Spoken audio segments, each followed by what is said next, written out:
O STF condenou Eduardo Bolsonaro a 4 anos e 2 meses de reclusão.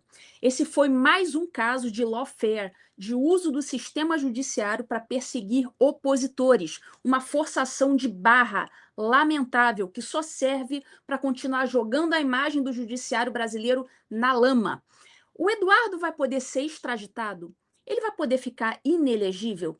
Fica aqui nesse vídeo para você entender exatamente o que foi esse julgamento e o que ele pode acarretar para o Eduardo para o futuro. A primeira coisa que você deve se lembrar é de que o Eduardo foi denunciado juntamente com o Paulo Figueiredo, ambos por coação no curso do processo, o artigo 344 do Código Penal, mas o processo foi desmembrado e cada um deles ficou com o seu processo, porque quanto ao Figueiredo, o Moraes resolveu que ia seguir o rito da carta rogatória, coisa que o Moraes não é muito chegado, né? Mas nesse caso ele resolveu seguir o rito da carta rogatória. E quanto ao Eduardo, que sabidamente já estava nos Estados Unidos, o Moraes achou que não precisava mandar carta rogatória, porque o Eduardo ainda detinha o cargo dele de deputado federal, ainda tinha um gabinete na Câmara em funcionamento, e ele acabou sendo, pasmem, citado por edital. Como nenhum réu no Brasil pode ser julgado sem defesa, o Moraes então nomeou a Defensoria Pública da União para defender o Eduardo. E ele não compareceu espontaneamente no processo, claro, então ele foi citado vergonhosamente por edital, quando já se sabia que ele residia nos Estados Unidos, todo mundo sabia disso. E ele foi dado como revel, ou seja, o processo prosseguiu sem o Eduardo. Esse processo, pessoal, tem tudo para ser anulado. E eu vou explicar aqui as nulidades que foram apontadas pela Defensoria Pública da União. Primeira nulidade: o Eduardo Bolsonaro mora nos Estados Unidos desde fevereiro de 2025. Isso foi divulgado à exaustão. É que no direito a gente tem um negócio chamado de fato notório, fato de notório conhecimento, que é aquele que não precisa ser provado, porque simplesmente todo mundo sabe. O Eduardo está em território estrangeiro desde o ano passado. Quando alguém está no exterior, o instrumento correto para comunicar essa pessoa de que existe um processo contra ela é a carta rogatória, que é um pedido formal de cooperação jurídica internacional. É o que diz o Código de Processo Penal. E não foi o que o STF fez. O STF citou Eduardo por edital, que é aquele recurso que se usa quando ninguém sabe onde está o réu, quando ele está em local incerto e não sabido. Vocês já devem ter ouvido essa expressão. Quando você simplesmente não sabe onde a pessoa está. Aí você cita por edital. Mas o Eduardo, ele não estava desaparecido. Ele estava nos Estados Unidos, estava dando entrevistas, estava aparecendo em eventos públicos, com endereço conhecido aqui. A citação por edital foi uma ficção jurídica. E o próprio Eduardo, numa nota, afirmou que soube da condenação pela imprensa, não por uma notificação judicial.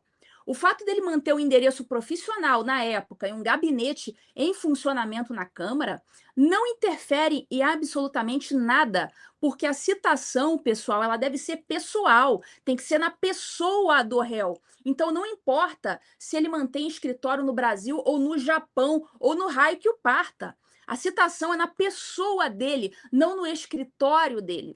E a defensoria levantou isso.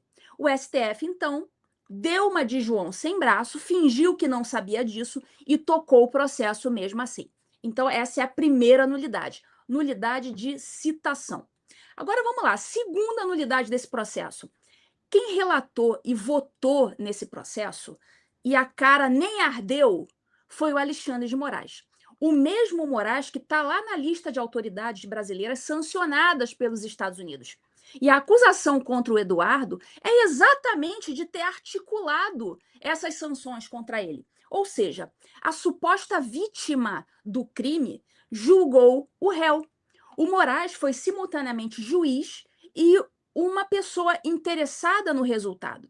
A defensoria pediu o reconhecimento do impedimento do Eduardo. O STF, né, claro, rejeitou, com o argumento de que a vítima do crime de coação seria a administração da justiça e não o ministro pessoalmente. O STF sempre dando aquele migué.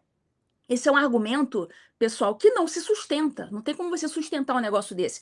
Quando o interesse pessoal de um magistrado coincide diretamente com o resultado de um julgamento, há aí uma suspeição ou um impedimento. Não importa que formalmente o Alexandre de Moraes não seja a vítima cadastrada nos autos. O que importa é que o Código de Processo Penal diz que se o juiz for inimigo capital do réu, o que ele é inimigo capital do Eduardo. Ele tem o dever de se dar por suspeito, o que ele não fez. E ele usou uma justificativa muito vagabunda para se manter julgando ali um desafeto. Terceira coisa, terceira nulidade. Já no mérito, a defensoria argumentou que as condutas atribuídas ao Eduardo foram manifestações públicas de um parlamentar sobre política externa e sobre a atuação do judiciário, matérias sobre as quais os parlamentares, sim, eles têm liberdade de expressão e têm imunidade.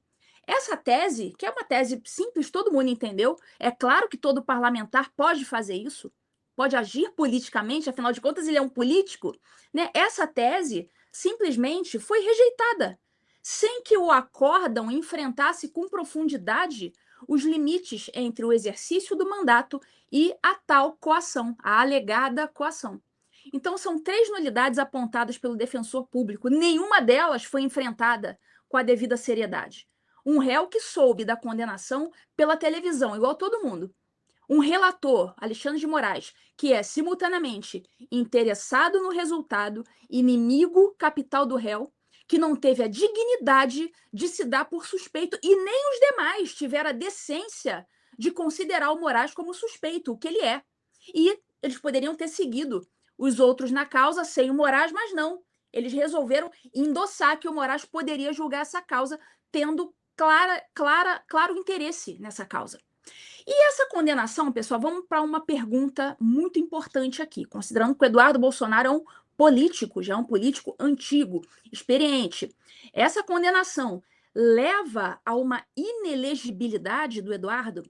Resposta curta e simples: sim. E por quanto tempo? 8 anos. Isso aí está claro na lei.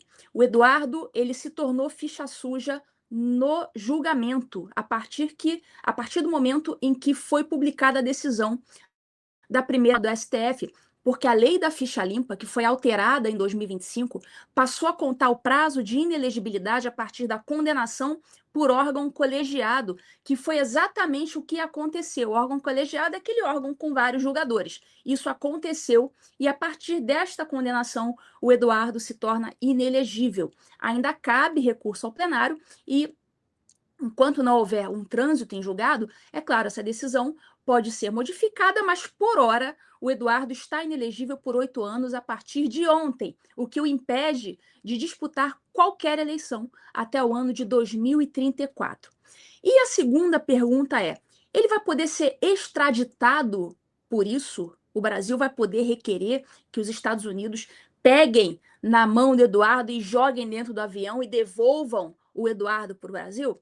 Resposta também curta e simples: não, não vai poder ser extraditado. O Brasil e os Estados Unidos têm um tratado de extradição, mas esse tratado ele tem uma exceção clássica, é imperiosa. Crimes de natureza política. Tudo que tem natureza política não pode ser objeto de extradição, ponto final. A defesa, claro, né, se isso acontecer, se o Brasil pedir a extradição do Eduardo, a defesa dele, claro, vai sustentar que essa condenação foi motivada politicamente e todo mundo sabe que foi. E no contexto atual das relações entre o governo americano e a família Bolsonaro, e também envolvendo as brigas com o Lula, esse argumento é claro que ele vai ter muita força.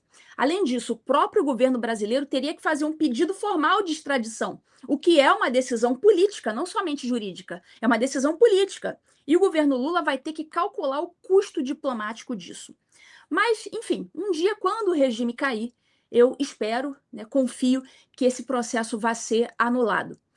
Bom, pessoal, se você quer continuar acompanhando as análises jurídicas independentes, sem partido, sem seita, inscreva-se aqui no canal do TV Injustiça, ative o sininho e assista às nossas lives do TV Injustiça todo domingo às 22 horas.